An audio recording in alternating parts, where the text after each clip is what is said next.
जब किसान अपनी जमीन के लिए रो रहे हैं, तब उद्योगपति सिर्फ 1 रुपए में 1050 एकड़ जमीन ले रहे हैं। सवाल उठ रहा है, क्या बिहार के खेत और बागान अब अडानी के बिजनेस का हिस्सा बन चुके हैं? नमस्कार साथियों, मैं रिमझिम विश्वकर्मा और आप देख रहे हैं बतंगड़। सोचिए जरा, बिहार के भागलपुर में 1050 एकड़ उपजाऊ जमीन, जिस पर लाखों आम, लीची और सागवान के पेड़ खड़े हैं, वो पूरी की पूरी जमीन सरकार ने सिर्फ 1 रुपए में सालाना किराए पर 33 सालों के लिए अडानी ग्रुप को सौंप दी। कांग्रेस कह रही है कि ये किसानों के साथ सीधा धोखा है, उनकी मेहनत, उनकी पैदावार और उनकी जिंदगी छीन ली गई। आरोप तो यहाँ तक है कि हर बार चुनाव से पहले बीजेपी सरकार अडानी को किसी न किसी राज्य में बड़ा प्रोजेक्ट गिफ्ट करती है, कभी महाराष्ट्र में, कभी झारखंड में और अब बिहार में। सवाल ये भी उठ रहा है कि आखिर क्यों हर बार टेंडर की बाजी अडानी ही जीतते हैं?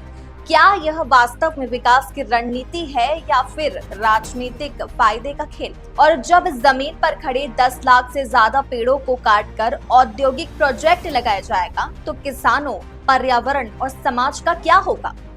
आज हम गहराई से जानेंगे कि इस 1 रुपए वाले सौदे की असली सच्चाई क्या है। यह औद्योगिक विकास है या फिर ये कोई औद्योगिक पक्षपात का सबसे बड़ा सबूत? भारत की राजनीति और उद्योग जगत में एक बड़ी बहस छिड़ चुकी है। वजह है बिहार के भागलपुर जिले का वह मामला जहां दावा किया जा रहा है कि देश के सबसे बड़े उद्योगपति गौतम अडानी को 1050 एकड़ जमीन मात्र 1 रुपए में सालाना किराए पर 33 सालों के लिए लीज पर दी गई है। इस जमीन की खासियत यह बताई जा रही है कि यहाँ 10 लाख से ज्यादा आम, लीची और सागवान के पेड़ लगे हुए थे। कांग्रेस का कहना है कि ये किसानों के साथ सीधा धोखा है, जबकि बीजेपी इसे विकास और औद्योगिकरण का हिस्सा बता रही है। सवाल यही उठता है कि असली सच्चाई क्या है। इसके बारे में तो हम आगे जानेंगे ही, लेकिन उससे पहले अगर वीडियो अच्छा लग रहा है तो लाइक कर दो। आगे बढ़ते हैं। कांग्रेस ने इस मामले को सबसे पहले 15 सितंबर को उठाया, जब पार्टी के मीडिया विभाग के अध्यक्ष पवन खेड़ा ने प्रेस कॉन्फ्रेंस करके गंभीर आरोप लगाए। 10 लाख पेड़, 1050 एकड़ जमीन। बहुत ध्यान से सुनिएगा, क्योंकि आपको विश्वास भी नहीं होगा, आपको लगेगा नींद में सपना देख रहे हो। 1050 एकड़ जमीन, 10 लाख आम, लीची, सागवान के पेड़, भागलपुर के पीरपैंती में 1 रुपया प्रतिवर्ष 33 सालों के लिए गौतम अडानी को दे दी। 1 रुपए में 1050 एकड़ जमीन, भागलपुर में ग्रामीणों की, किसानों की जमीन गौतम अडानी जी को 1 रुपए में साल का 1 रुपया 33 साल के लिए दे दी पावर प्लांट लगाने के। पवन खेड़ा ने प्रेस कॉन्फ्रेंस में स्थानीय किसानों को वीडियो भी दिखाए, जहां लोग अपनी खेती और अपनी बागवानी की जमीन जाने से दुखी दिखाई दिए। उनका आरोप था कि मेहनत कश किसानों से जबरन जमीन लेकर उद्योगपति को सौंप दी गई। उन्होंने कटाक्ष करते हुए कहा, आपने सुना होगा कि आम के आम, गुठलियों के दाम, यानी कि डबल मुनाफा। ये जो उदाहरण मैं आपके सामने, जो खुलासा आपके सामने कर रहा हूं, इसमें आम के आम, गुठलियों के दाम, आम के पेड़ और जिस जमीन पे वो पेड़ लगे हैं, वो सब राष्ट्र सेठ गौतम अडानी के, सब कुछ गौतम अडानी को। खेड़ा ने यह आरोप सिर्फ बिहार तक सीमित नहीं रखा। उन्होंने कहा कि बीजेपी सरकार चुनावी फायदा दिलाने के लिए अक्सर ऐसे ही प्रोजेक्ट अडानी ग्रुप को सौंपती है।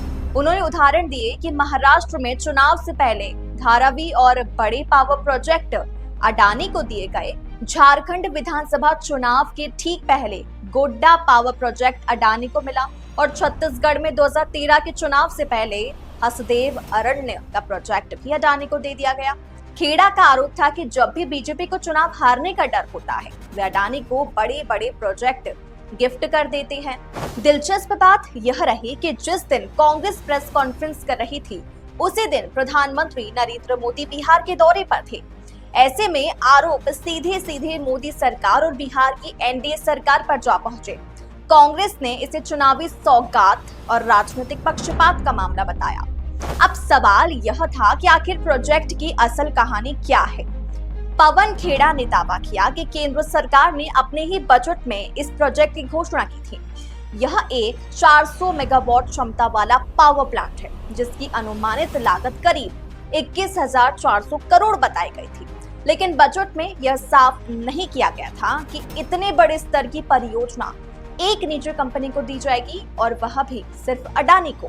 बीजेपी ने यह भी स्वीकार किया कि जमीन वास्तव में 1 रुपए सालाना लीज पर दी गई है, लेकिन उनका तर्क है कि यह सामान्य बात है, लेकिन बदले में निवेशक इतना बड़ा प्रोजेक्ट लाने जा रहा है। दानिश इकबाल ने कहा, इसमें ना कोई घोटाला है, ना कोई भ्रष्टाचार और ना ही कोई अनियमितता। सब कुछ पारदर्शी तरीके से हुआ है। अब बहस इस बात पर आ गई कि इस जमीन पर लगे 10 लाख पेड़ों और किसानों की उपजाऊ जमीन का क्या हो। कांग्रेस का आरोप है कि लाखों पेड़ काटे जाएंगे और किसानों की जीवन रेखा छीन जाएगी। लेकिन बीजेपी का जवाब था कि किसी भी खाली पड़ी जमीन पर पेड़ पौधे और घास फूस होती है। इसका मतलब ये नहीं कि वह विशाल बाग बगीचे थे। उन्होंने कांग्रेस के इन दावों को बेबुनियाद और बड़ा चढ़ाकर पेश किया गया, ये बताया। फिर भी सवाल तो यही है कि आखिर हर बार ऐसे बड़े प्रोजेक्ट अडानी को ही क्यों मिलते हैं। कांग्रेस का कहना है कि ये साफ तौर पर राजनीतिक पक्षपात है, जबकि बीजेपी का तर्क है कि टेंडर प्रक्रिया के हिसाब से जिस कंपनी ने सबसे कम कीमत पर बिजली उपलब्ध कराने का वादा किया, उसी को प्रोजेक्ट मिलता है। इस बार वह अडानी ग्रुप का था, कल कोई और हो सकता है। तो अब आपके सामने दोनों पक्ष है। कांग्रेस कह रही है कि यह किसानों और पर्यावरण के खिलाफ एक बड़ा कदम है, जहां 1050 एकड़ जमीन और लाखों पेड़ मात्र 1 रुपए में अडानी को दे दिए गए।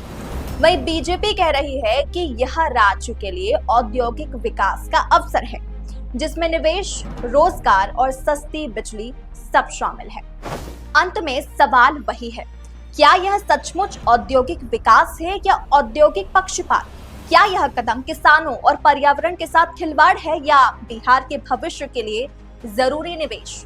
निर्णय अब आपके हाथ में है।